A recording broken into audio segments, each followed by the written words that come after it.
We talk so much about, saying no to money requests and drawing boundaries, not allowing our loved ones to live in our home if they're going to use or if they're going to drink, all of these kinds of things. And so, what I was curious about today is I would encourage you, if you're not, keep track of your successes.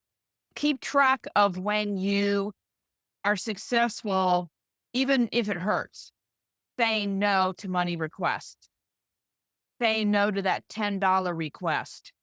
Keep track of your saying no because those are the micro successes, and those micro successes build up, and you get stronger and stronger and stronger at saying no to money requests. This is just one of so many requests that we'll get from the person that we love that's in substance use disorder. And so, what successes are you having? When was the last time you had a success that you were proud of? And I would kind of give you a little bit of frame around that proud of. More than likely, when you say no, you're going to make them mad, or they're going to scream, or they're going to be disappointed, or they're going to hang up on you. Your saying no to the $10 request is a success, no matter what their behavior is. So make sure that you're clear about what success really looks like for you and mark it. Mark it in your phone on the date that it happened. Keep track of those successes.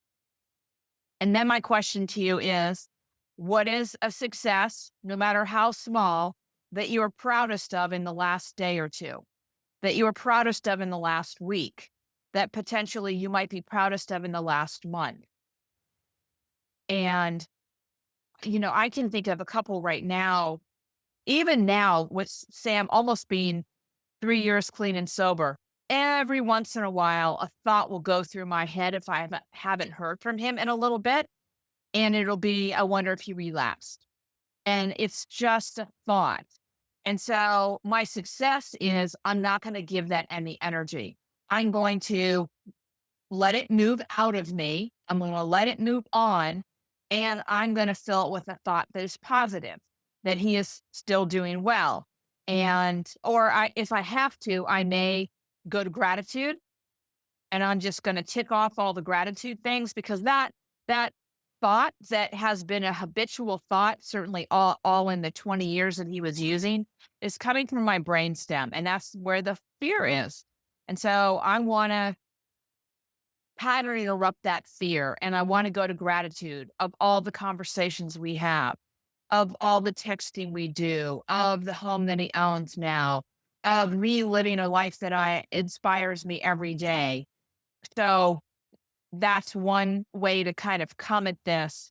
But I would really strongly encourage you to think about what are some of the successes that you are proudest of. And honestly, I will go back to the moment that I said no to him when he was using fentanyl and he begged me to bring him home. He was on the East Coast, I was on the West Coast, and I said no to him.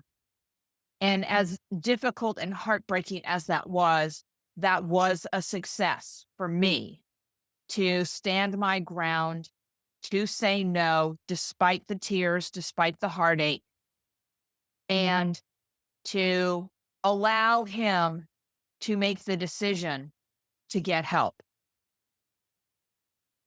I wasn't going to rescue him. And as difficult as that was a success for me. So, what are your successes? If you have a journal, journal. If you want to, put them in your phone, on the date in your phone. Keep track of them. I have a running thread in my reminders that great things are always happening to me. Create a micro success reminder and just keep adding to it. It's super powerful for us to recognize our successes, to mark our successes, and to capture our successes. Because as they stack, we start to feel more successful. So, just some more thoughts on how to thrive while loving an addict. What are you most grateful for? What's the success you're proudest of? Until next time, thrive.